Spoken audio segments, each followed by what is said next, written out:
क्या एकाधिकार मूल्य पूर्ण प्रतियोगिता में निर्धारित मूल्य की अपेक्षा आवश्यक रूप से ऊंचा होता है?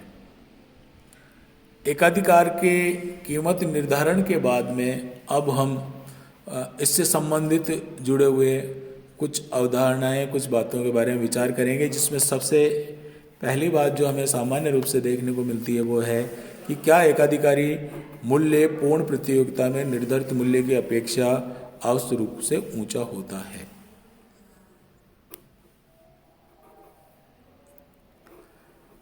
एकाधिकार के अंतर्गत मूल्य एवं उत्पादन निर्धारण शीर्षक के अंतर्गत ये स्पष्ट किया जा चुका है कि पूर्ण प्रतियोगिता के अंतर्गत फर्म की दीर्घकालीन अवस्था में average revenue, average cost, margin revenue, marginal cost की शर्त पूरी होती है।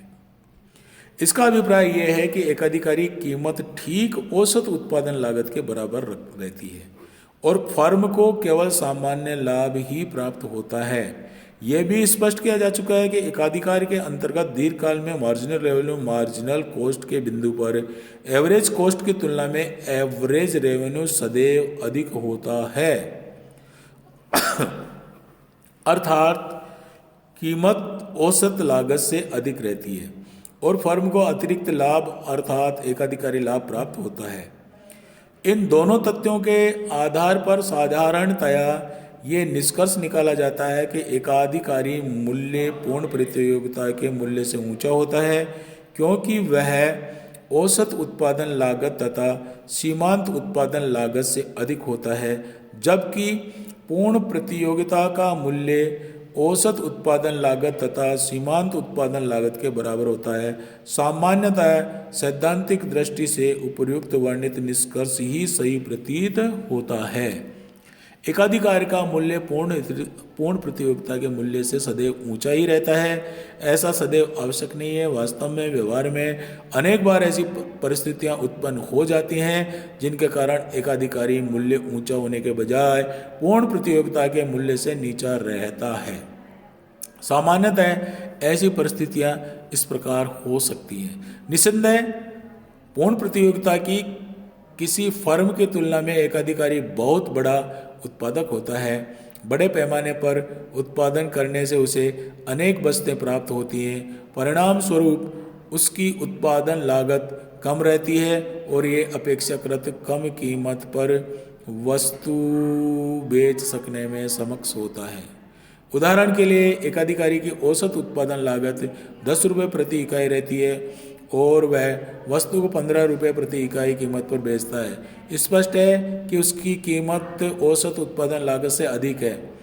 अब यदि पूर्ण प्रतियोगिता के दशा में उत्पादन की जाती तो उत्पादन लागतों के न मिलने से इसकी औसत उत्पादन लागत 16 रुपये प्रति इकाई रहती और 16 रुपये प्रति इकाई कीमत पर ही ये वस्तु बाजार में बेची जाती। स्पष्ट है पूर्ण प्रतियोगिता की कीमत वस्तु की औसत लागत के बराबर है। इसके बावजूद भी ये स्थिति उत्पन्न होती है कि पूर्ण प्रतियोगिता की कीमतों से कम होता है। दूसरा, यह भी स्पष्ट किया जा चुका है कि यह वस्तु की मांग लोचदार है तथा वह उत्पत्ति वृद्धि नियम के अंतर्गत उत्पादित की जा रही है, तो ऐसी अवस्था में एकाधिकारी उसकी कम कीमत निश्चित करता है। ऐसी परिस्थिति में भी पूर्ण प्रतियोगिता की तुलना में कीमत कम रहती है। उपर्युक्त विश्लेषण से ये स्पष्ट है कि सामान्यतः एकाधिकारी मूल्य पूर्ण प्रतियोगिता की अपेक्षा ऊंचा रहता है, परंतु कुछ दिशाओं में वह कम भी हो सकता है। अतः ये कथन सत्य नहीं है कि एकाधिकार मूल्य पूर्ण प्रतियोगिता में निर्धारित मूल्य की अपेक्षा आवश्यक रूप से सदैव ऊंचा रहता है। इसमें अब हम देखेंगे कि एकाधिकारी शक्ति की कुछ सीमाएं भी होती हैं। उन सीमाओं की हम बात करते हैं। एकाधिकारी वस्तु विशेष एक अकेला उत्पादक होता है, अतः वह कीमत में परिवर्तन कर सकने की स्थिति में होता है, परंतु इसका यह अर्थ कदापि नहीं है कि वह वस्तु की कीमत को ऊंचा करता ही चला जा सकता है। वास्तव में वह एक सीमा तक ही वस्तु की कीमत को ऊंचा कर सकता है। एकाधिकारी एक सीमा के बाद कीमत को ऊंचा करते हुए क्यों नहीं कार्य कर सकता, इसके लिए कतिपय तत्व उत्तरदायी हैं। इन तत्वों को एकाधिकारी शक्ति की सीमाओं के नाम से पुकारा जाता है। ये इस प्रकार है। पहला है संभावित प्रतियोगिता। एकाधिकारी को सदैव इस बात का भय रहता है कि कहीं उसके प्रतियोगी उत्पन्न न हो जाएं। इस भय के कारण वह मूल्य को अधिक ऊंचा नहीं रख पाता है।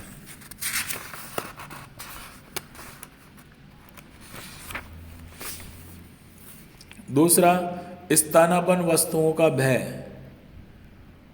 यदि एकाधिकारी बहुत ऊंची कीमत वसूल करता है तो अन्य उत्पादक स्थानापन्न वस्तुओं का उत्पादन आरंभ कर सकते हैं। ऐसा होने पर एकाधिकारी की स्थिति टूट जाने का खतरा है। अतः स्थानापन्न वस्तुओं के भय के कारण एकाधिकारी बहुत ऊंची कीमत निर्धारित नहीं करता। जनता द्वारा बहिष्कार। यदि एकाधिकारी बहुत ऊंची कीमत वसूल करेगा तो उसके द्वारा उत्पादित वस्तु का जनता बहिष्कार कर सकती है। वस्तु विशेष की मांग की लोच। वस्तु विशेष की मांग की लोच का भी एकाधिकारी द्वारा निश्चित की जाने वाली कीमत पर गहरा प्रभाव पड़ता है। यदि मांग की लोच अधिक है तो एकाधिकारी को अपेक्षाकृत कम कीमत निर्धारित करनी होगी, परंतु यदि मांग की लोच कम होने पर यह अवश्य रूप से अधिक कीमत निर्धारित करने की स्थिति में होता है। उत्पत्ति के नियम। उत्पत्ति के नियम भी एकाधिकारी के मूल्य निर्धारण को प्रभावित करते हैं। यदि उत्पत्ति वृद्धि नियम लागू होता है तो एकाधिकारी ऊंची कीमत वसूल करना नहीं चाहेगा, परंतु उत्पत्ति ह्रास नियम के लागू होने की स्थिति में कीमत अवश्य ऊंची निर्धारित की जा सकती है। राज्य का हस्तक्षेप। सामाजिक हित को ध्यान में रखते हुए सरकार एकाधिकारी को उचित कीमत रखने को बाध्य कर सकती है। नेक्स्ट है राष्ट्रीयकरण का भय। यदि एकाधिकारी बहुत ऊंची कीमत वसूल करके अत्यधिक लाभ अर्जित करता है तो सरकार जनहित की दृष्टि में एकाधिकारी के व्यवसाय को अपने स्वामित्व में ले सकती है। और लास्ट है जागरूक एवं प्रगतिशील एकाधिकारी।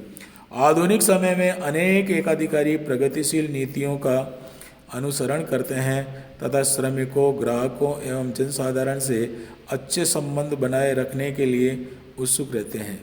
वे केवल अपने लाभ को ही अधिकतम करना चाहते हैं, बल्कि अपनी ख्याति एवं एकाधिकार को भी लंबे समय तक बनाए रखना चाहते हैं। स्पष्ट है कि ऐसे एकाधिकारी स्वयं की आवश्यक ऊंची कीमत निर्धारित करना पसंद नहीं करेंगे। अब है नियंत्रण। एकाधिकार पर नियंत्रण लागू करने के लिए निम्न उपाय किए जा सकते हैं। मूल्य तथा उत्पादन पर नियंत्रण किया जा सकता है। अनुचित क्रियाओं पर प्रतिबंध लगाया जा सकता है। एकाधिकारी कुरीतियों का प्रचार किया जा सकता है। क्रेता संघों को प्रोत्साहन दिया जा सकता है। एकाधिकार विरोधी कानून लाया जा सकता है। सार्वजनिक स्वामित्व की बात की जा सकती है। इस प्रकार इन सब के माध्यम से एकाधिकारी गतिविधियों पर नियंत्रण किया जा सकता है। और अब हमारा जो अंतिम बिंदु है वह है पूर्ण प्रतियोगिता एवं एकाधिकार में अंतर। पूर्ण प्रतियोगिता एवं एकाधिकार के संबंध में वर्णित विवेचन से स्पष्ट है कि पूर्ण प्रतियोगिता यदि एक छोर है तो पूर्ण एकाधिकार दूसरा छोर। दोनों ही स्थितियां व्यावहारिक जीवन में नहीं पाई जाती, परंतु सैद्धांतिक दृष्टि से दोनों महत्वपूर्ण हैं। इनको हम निम्न आधार पर इन पे अंतर कर सकते हैं। पहला है आवश्यक दशाएं। पूर्ण प्रतियोगिता में निम्न आवश्यक दशाएं हैं। क्रेता विक्रेताओं की अधिक संख्या है, समरूप वस्तु है, स्वतंत्र प्रवेश बहिर्गमन है, बाजार का पूर्ण ज्ञान है, साधनों में पूर्ण गतिशीलता है। जबकि एकाधिकार के मामले में दशाएं इस प्रकार की हैं। एक उत्पादक, कोई निकट स्थानापन्न वस्तु नहीं, प्रवेश संबंधी प्रभाव, पूर्ण रुकावटें। नंबर 2 जो आधार है वो है आपका फर्म व उद्योग का अंतर। इसमें फर्म और उद्योग पूर्ण प्रतियोगिता में अलग अलग होती हैं, जबकि एकाधिकार में फर्म एवं उद्योग में कोई अंतर नहीं होता है। दूसरा है कीमत पर प्रभाव। इसमें फर्म वस्तु की कीमत को अपने व्यवहार से प्रभावित नहीं कर सकती है, जबकि एकाधिकार में अपने व्यवहार से कीमत को नियंत्रित करता है। ये स्वयं कीमत निर्धारण करने वाला होता है। औसत आगम, सीमांत लागत की स्थिति, इसमें AR और MR समान होती हैं, इसमें MR सदैव AR से कम होती है। नेक्स्ट है औसत आगम तथा औसत लागत की स्थिति। इसमें दीर्घकाल में फर्म को सामान्य अवस्था में AR तथा AC बराबर होते हैं। इसमें दीर्घकाल में साम्य अवस्था में AR सदैव AC से अधिक रहता है। फर्म का आकार, दीर्घकाल में फर्म का आकार आवश्यक रूप से अनुकूलतम होता है। यहाँ दीर्घकाल में एकाधिकार फर्म का आकार अनुकूलतम से भी बड़ा और अनुकूलतम से छोटा हो सकता है। फिर है उत्पादन की मितव्ययता। इसमें बड़े पैमाने के उत्पादन की मितव्ययताएं प्राप्त नहीं हो पाती हैं, अर्थात उत्पादन लागत अपेक्षाकृत अधिक रहती है क्योंकि फर्मों की संख्या अधिक होती है। इसमें केवल एक फर्म होती है और इसके उत्पादन का पैमाना बड़ा होता है, अतः उत्पादन की मितव्ययताएं प्राप्त होती हैं। विक्रय लागत, इसमें विक्रय लागत सेलिंग कॉस्ट की आवश्यकता नहीं होती क्योंकि वस्तु एक रूप होती है। इसमें विक्रय लागतों की एक सीमा तक आवश्यकता होती है, विशेषकर जनता से अच्छे संबंध बनाए रखने के लिए। हाँ, अपूर्ण प्रतियोगिता की तुलना में एक दायरे के अंतर्गत विक्रय लागतों की आवश्यकता अवश्य कम होती है। मूल्य विभेद, इसमें मूल्य विभेद नीति के लिए कोई स्थान नहीं है और एकाधिकार में मूल्य विभेद नीति का कुछ परिस्थितियों में अनुसरण किया जा सकता है। उपभोक्ता शोषण, इसमें उपभोक्ता के शोषण की संभावनाएं नहीं रहती। इसमें उपभोक्ता के शोषण की संभावनाएं प्राय बनी रहती हैं। इस प्रकार से यह एकाधिकारी से संबंधित जो कुछ अवधारणाएं थी, एकाधिकारी और पूर्ण प्रतियोगिता वाले बाजार के में जो अंतर थे उनको हमने स्पष्ट रूप से देखा है। इसी के साथ हम एकाधिकारी बाजार है उससे संबंधित को समाप्त करते हैं। धन्यवाद।